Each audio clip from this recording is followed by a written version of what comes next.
Hey everyone, Nubkeks here and welcome back to another game of Heroes of the Storm. In today's game I am going to end up playing Garrosh, and I want to talk about why Garrosh is OP, or even is Garrosh OP? I think is a pretty important question. Because I took a quick look, and I was doing my research on the hero as well in terms of how other people are playing him before talking about how I play him.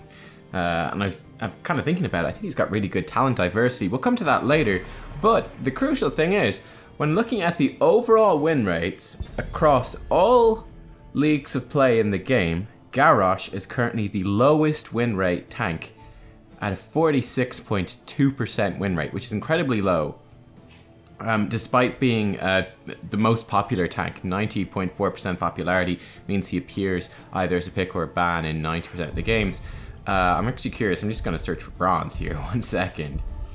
Yeah, okay, so at bronze levels of play, Garrosh has a 39.6% win rate, which is pretty abysmal, right? That's really bad. When we search, though, for master level of play, for the highest levels of play, that you can search for on Hot Socks, of course, it's still very broad, but he has a 53.5% win rate. Which is kind of the midpoint of the tanks. It's pretty solid. It's respectable. It's certainly respectable. So big question is, why is he so rubbish? Why does he have such a rubbish win rate overall? Yet why is this hero always banned? The most banned hero in the game by far. Why is he the most banned hero? Why is he so hated? Why is he so feared? He's got a terrible win rate in most of the leagues, it seems, except for the very, very highest leagues. What is going on there? I think there's actually two things behind this, right? There's two things. Thing number one, it's the same thing we saw with Li Ming. It's the same thing we saw with Genji, which is when they kill you, or when the hero works, when it clicks, when it does its thing, the hero does it in an incredibly flashy way. It makes a strong psychological impact on you, okay? It's not like, let's say, getting killed by Lunara. You know, you're just getting killed slowly. Maybe Lunara does tons of damage in a team fight and it wears everyone down, but it's not that flashy. You don't really notice it. Whereas when Li Ming gets a whole bunch of resets, when Garrosh gets, you know, a big perfect combo and flings you way out of position, when Genji, you know, dives in, gets a bunch of resets with Dragon Blade, in those perfect situations for those heroes, it looks really dramatic. It feels absolutely dramatic. And it's just that psychological impact. So people attribute the heroes, they just attribute things to the heroes that don't necessarily belong. They think they are stronger than they are, or they also might underestimate. They might think some heroes are weaker than they are. For example, Zul, always an underestimated hero, I think, who doesn't do things in a particularly flashy way, certainly not when fighting other heroes. He's quite underwhelming in terms of what he does, but it's actually very effective, right? And in terms of the map play, but kind of underestimated. Garrosh falls in that exact camp. When he kills you, it's flashy. Why then doesn't it work? Well, I do have, like, my main hypothesis. It's quite a simple one, really. Of course, it is a hypothesis. You know, I've not analyzed any lower level games with Garrosh as opposed to other tanks to really see what the difference is. But I think Garrosh has two particular strengths, right? Strength number one is that he can radically displace people. He's got very powerful displacement. Thing number two is that he's surprisingly difficult to kill. He's difficult to calculate. Actually, let me come back to these because we're reaching an interesting point in the draft. This is really interesting where we're going, okay, they went for Ana Malthael at the start, right? So they've got the Malthael nano boost, which is very scary, makes him basically unkillable. He'll also do a lot of damage just spamming his Q in the team fight. So we're looking at how do we counter this. Now we got the Lucio, which is perfect. Lucio is the counter pick to Malthael. Lucio's got tons of AoE healing. They go in with like Sound Barrier, Tormented Souls. Lucio goes, alright, cool. Sound Barrier. Nano Boost, Tormented Souls. Sorry, I might have said Sound Barrier. Nano Boost, Tormented Souls. Sound Barrier comes down. Just negates an awful lot of that damage. So we're grabbing, we were talking about maybe grabbing a Nubkeks earlier. I think that would have been overkill. I think it's better to grab, I think the Greymane was a perfect choice, very strong on the map. Opens us up to some interesting plays. Grab the Nubkeks later then, which actually works out well. They grabbed Arthas to counterpick the Greymane, but we have the option of like a Nubkeks cocoons Arthas, then, you know, we soundbar to ignore the mouth heal, then we just dive their squishy backline. That's definitely an option. Anyway, see you guys in the game, and we'll see how it goes. Alright guys, here we are. So a few thoughts from the draft discussion to follow up on here. Just to make it clear, too, why we were discussing the Nubkeks. I can't remember now if I said it, but, you know, Nubkeks can be a really good counter to Ana. When she nano boosts someone, you can just simply cocoon the person that gets nano boosted. So Malthael jumps in, Tormented Souls, and a nano boost. Just cocoon him, and you basically remove 2 heroics for the price of 1. And then with that, Ana's also vulnerable to being dived, which a Nubkeks can then do, especially with cocoon. You can dive very hard. So there's really nice synergies there. Basically, all that sort of stuff going on. Okay, yeah, going back to the strengths of Garrosh and whether or not he's overpowered. I think his 2 particular strengths, to reiterate, number 1 is he can radically displace players, and then number 2, it's actually very difficult to calculate how much damage you're going to do to Garrosh. It's quite difficult to calculate the damage, because he gets armor, which scales up the lower his HP is. So you can see how these 2 things, I think, are particularly effective at higher levels of play, right? Because at higher levels of play, players will... They're much better in terms of positioning, right? That's number 1. So radically displacing someone at higher levels of play can have a huge impact. That can get you a kill. People will follow up very quickly. It can get you a kill that you otherwise couldn't have gotten. Whereas, is radically displacing someone, radically putting someone out of position, that worthwhile at lower levels of play? Well, probably not. Why not? Because, well, I mean, if you look at Bronze, for example, where he's got a 39% win rate, players are radically out of position all the time, putting them radically out of position. It's nothing new. You know, there's nothing new happening there. It's just the way they always are. And then you also might have the Garrosh comboing people when there's no one to actually follow up. All that sort of stuff. It could be a total disaster. So yeah, I think that's a big part of you know, it's just one of his major strengths that works really well. At higher levels, like just getting people picked off is huge. But that's not really that big of a deal in lower levels. Additionally, getting a kill even at lower levels is worth less, right? Because, you know, well, people just die all the time. They're out of position all the time. They don't capitalize on kills, on deaths, on anything along those lines.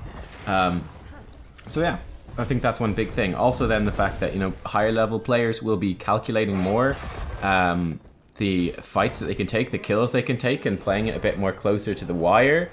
And it can be very difficult to do those calculations when Garrosh keeps getting this always changing amounts of armor. You can totally get baited in. So again, I don't think that players in lower leagues are making those calculations as much, so they're not going to have the opportunity to get them wrong as much either. Worth noting here, I went for the Malthael. That's actually a bad choice. That's kind of note to self at this point in the game. I was like, yeah, okay, never mind. Don't try to kill the Malthael, because he can simply teleport with his... you know, apply his trait to a person and then teleport over. You know, we can't body block him in, we can't lock him down like we can with other heroes, so really have to watch out for that. And yeah, I think those 2 things in a large way contribute to why Garrosh is actually very strong at high levels, but not that strong at other levels, and also why, you know, he's kind of scary looking. Which I don't think makes a lot of sense. Okay, here, I just said we wouldn't pick the Malthael, but in this situation, this is actually perfect, because we had the grenade, the frag mine from, I think it was the frag mine from Junkrat knocked him back. So then he's so out of position already that throwing him with our E, and then we've got the Q to pull him back in. He's so out of position for so long there because we're stringing not just the Garrosh displacement but the Junkrat displacement as well all together, that was enough to get a kill. So yeah, in that sense, you know, oftentimes there's no strict rules in terms of heroes, right? It's just guidelines, So yeah, wouldn't normally be going for Malthael at all. In fact, it's very bad if we go for Malthael, but in that situation, just the way everything lined up, it actually was really good, right? Okay, I mean, let's talk about Garrosh in terms of talents as well. Actually, let me get his talent names up, because I don't have them up and I'll get them wrong. But Garrosh, I think he's actually got surprisingly good talent variety. And I'm looking at his talents, I like lots of them. I think they're all really good, actually, but for the most part. And you've got plenty of legitimate options at every single tier. So at level 1, in this game, I think body check's actually not too bad. That's the activatable thing to slow an enemy. It's not terrible, but I'm not a huge fan of that. In this game I was really looking at either Warbreaker or Unrivaled Strength. So Unrivaled Strength increases the range of the throw, enemy hero throw Wrecking Ball of our E. We can just throw people further, which is really nice. We're just getting people displaced, getting them killed. But I decided not to go for it in this particular game, though I think it would have been a good option. The one I went for is Warbreaker. It's my personal favorite. So this is a quest to pull heroes with your Q, and you get cooldown reduction on your Q, you get a bit of extra damage on your Q. You're mostly picking it up for the cooldown reduction, just to displace people more frequently. It lets you go for riskier, not riskier, lower percentage plays. There's a difference, I think. Basically, lower percentage play is like, let's say, Chromie is a classic example of this, where you're flinging all these skill shots, they're very long range. You're not particularly expecting to hit all of them, but it's not a mistake to throw some because, hey, if there's a 20% chance it hits, it actually costs you very little. That's why I wouldn't call it risky, but it's low percentage and that most of the time it won't work, but it's still worth doing. So we can do that more so with Garrosh when we make our Q cooldown lower. We can just kind of throw them out. Even if it's like for example there against the Anna, that's really low percentage. It's like, okay, if she walks into it, if she's really not paying attention, we'll get the kill. But I'm not really losing anything. You can see him like at full mana, right? The cooldown's back up. I've not lost anything by trying that. Same thing there against the Zul'jin. It's extremely unlikely that it will hit, but there's really no cost to doing it. And in that weird situation where they do mess up and it does hit, well, hey, that might actually be a kill. It's a low percentage play in this case, but one without any real risk attached to it, so you might as well. So yeah, that's what I feel like this quest helps you to do too, which is quite nice. But again, I think all the talents at level 1 are good. Level 4, you've seen me use it here in this game. I like In for the Kill. I actually think it's probably the best one. This means that it makes your W hit neutral objectives, non-heroes harder, like minions, monsters, mercenaries, which is actually quite useful.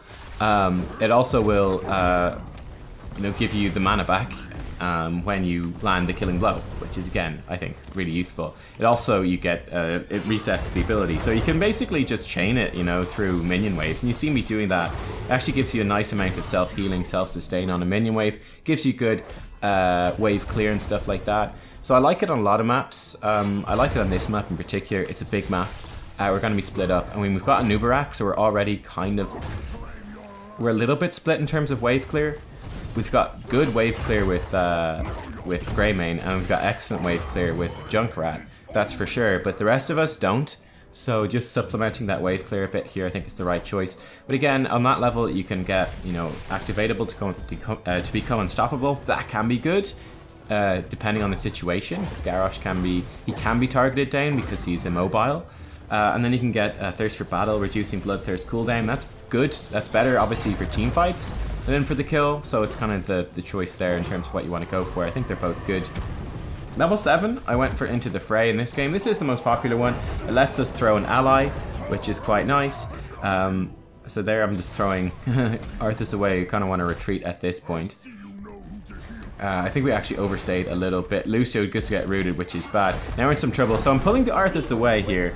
Right, my goal here is to just try save my teammates by just pulling the Arthas away, because I am the most survivable one. Now I will get taken out, but you can see we're close to escaping. But my goal there is to just try to keep people alive. So that's why I'm peeling the Arthas off. Just help him not get on top of the Lucio by pulling away. It didn't work out, but that was the idea there. Yeah, Into the Fray lets you throw allies. You saw us using it on the Greymane earlier to get a kill on Arthas, which is pretty nice. Just helps us reposition people. I think, yeah, it's pretty useful overall. It's not necessarily the go-to though, right? I think a lot of people feel it is the only good talent on this tier. In fact, this tier is incredibly stacked. They're all insanely good.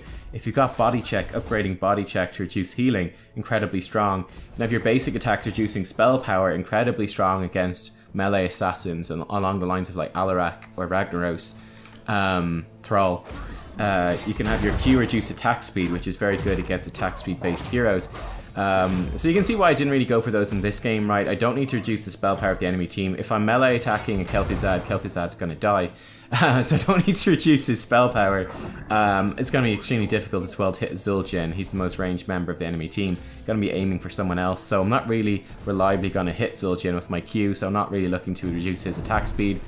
But, saving people from Arthas's roots and slows, throwing a Nubkeks or Greymane in to chase a kill with the Cocoon, that's pretty useful, so that's why I went for that in this case.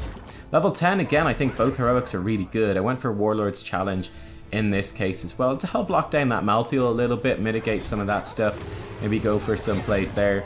This is an interesting one on the map because Kel'Thuzad's actually up top. We should have been moving in to deny that siege camp. There's no way the enemy team should have got that, right? That's something that we absolutely should have denied because they were 4, we were 5. We're not down a talent tier or anything like that. They're out of position, really. They're very close to our base. They don't have Kel'Thuzad. That should have been a very easy collapse and kill, but we were too slow to collapse, and then Junkrat made the mistake of bombing into the middle of them and he died, but oh well. Speaking of level 13, I usually go for defensive measures. It makes your Q, Groundbreaker, give you a shield when you pull a hero. It just synergizes real nice with that level 1 talent, reducing the cooldown. So that's the one that I usually go for. It's very good. The shield is more powerful than it seems, of course, because your effective health is higher as Garrosh, because you've got armor. So that shield, especially at low life, is incredibly strong, actually. You can get, Bloodthirst healing over time is pretty good as well. You can also like get double up to, double your armor bonus. I probably only go for that at higher levels. Or if you're comfortable synergizing it with the body check talent at 1. But for the most part, I wouldn't. Yeah, and it is the most popular one, interestingly enough. But I don't think it's that good. I think the other ones are much better. I think they're underrated in terms of people probably don't appreciate that the shielding and healing becomes more powerful at low life. Right here, the Garrosh weakness, right? We can see it actually works out pretty well. Just that little bit of healing, and they don't have enough damage to kill us. Okay, well, Zul'jin does. Zul'jin kills us in the end, but they have to blow a lot of damage at us. That shield from Lucio is way more powerful than it is on other heroes. Why? Because when we're that low on life, we've got a whole ton of armor, so the shield's more powerful. We got a shield from our own Q, and yeah, then just the passive healing from Lucio. And we were able to sustain through that an awful lot, and the enemy team blew so many cooldowns on us that it ended up being a bad trade for them, which is fantastic. Going into level 16 then, approaching that soon. Lots of good talents here as well. I actually really like every single one of these. They're all very strong, and it really depends on what you're doing. My favorite one at the moment is Mortal Combo. So this reduces the cooldown of your E. If you hit someone with your E right after you've hit them with a Q, again, it synergizes nicely with our Q talent at level 1 because the cooldowns will line up. So you can kind of, it's just a bit of a surprising talent, right? You can catch people out. You can definitely catch people out, but they're all good on this tier. And you could legitimately go for any of these. It depends on which one fits the needs of the particular game the most. And then level 20, to be honest, I definitely upgrade Decimate, his other heroic, if you got that. That's super strong. Apart from that, though, not really sure. I think they're all okay, but the other two don't stand out to me as being particularly good. Hacks. Anna dodge. How? Hacks. Hacks, hacks, hacks. So there we use the taunt to lock down that Malthael just a little bit. You can see I'm moving forwards again. I've got the Q ready to go, or almost ready to go. Just looking for a hero. Can we find someone out of position? Can we get a pick? What are we able to do? Misjudged the distance on that Zul'jin. Just gonna throw in an Nubkeks just to ensure he goes down. Wasn't needed in the end. He was going to die anyway. And that's a couple more kills for us. Kel'Thuzad is fishing for some damage there. I'd like to say I intentionally dodged that Q. That was just luck. That was just luck. So this Arthas is in a lot of trouble. Lucio knocks him back. Nubkeks locks him up. We're able to throw him behind. Nano Boost comes in on Kel'Thuzad, but he regrets it as we use our Q to immediately pull him in. And yeah, he finds himself in a tough spot. He gets taken out. It was very risky. It's honestly a pretty bad idea for them to throw Kel'Thuzad against a Garrosh. It's not a good idea at all. The problem is Kel'Thuzad, he's actually quite large. He's extremely immobile. His abilities, most of them have a cast time, so he's kind of standing still while he casts the ability. So you're super vulnerable. He's also extremely squishy, no mobility. He's just an easy target for a Garrosh, so I wouldn't choose him into a Garrosh, like, ever. That just seems like suicide. RNG Tornado knocks us into the boss stun. We look like a big noob. It's such a wonky boss ability, that Tornado. I wish they should really update that, I think, and change it to something else, because it's just more annoying than anything. and the randomness of it is kind of frustrating.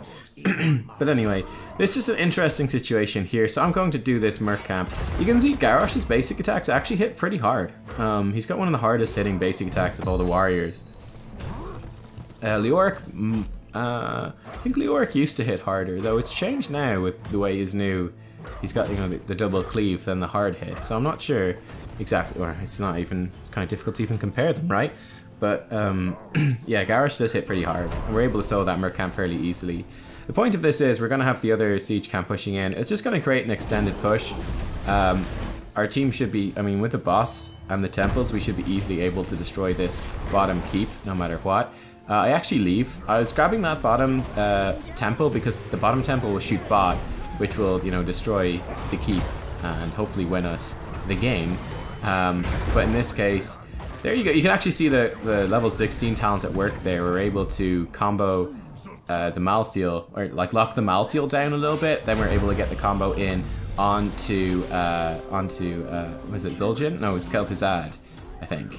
Then yeah, we almost combo Arthas. It's just a very good sleep dart from Anna. Saves him. Kel'Thuzad respawns, instantly dies. The poor guy. Rest in peace, is Kel'Thuzad. He just respawned with his phylactery and he's dead instantly. That feels bad for him. Anna is just like a god at dodging my Qs in this game. I don't know, man. She's apparently tiny hitbox and really difficult to hit. So that feels pretty bad. You can see the shield there and our Q helps keep us alive. Again, it's just more powerful than you think. And that is the game. Game over. So yeah, I mean, kind of in conclusion, right? Like, obviously, as you can see, Garrosh is super strong at higher levels of play. He's just incredibly annoying to play against. He displaces people a lot, which matters a lot in higher levels, and people will be ready to follow up. And you can just get kills there with no counterplay options from the enemy team, or almost none. You just get kills with no counterplay. That's why he's banned all the time.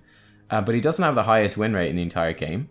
And certainly at lower levels, where displacing people and follow-up, you know, displacing is not as worthwhile and follow-up doesn't necessarily exist, he's just going to be way less valuable. So yeah, that's definitely something I would say. It's like in your Hero League games, I'd still consider the psychological impact of if you let Garrosh through, will your teammates instantly tilt and throw?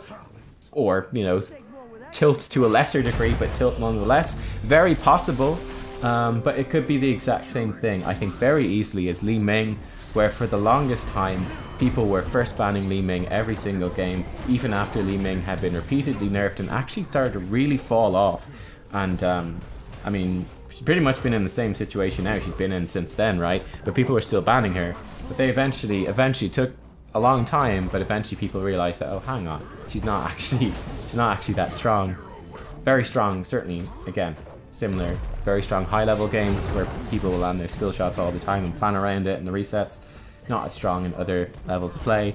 But yeah, I don't know. It's just, I think that stuff's worth thinking about when you look at balance and all that sort of stuff. So I hope you guys enjoyed this video. Thumbs up if you did. I'll see you all next time for some more Heroes of the Storm. Thanks for watching. Bye-bye.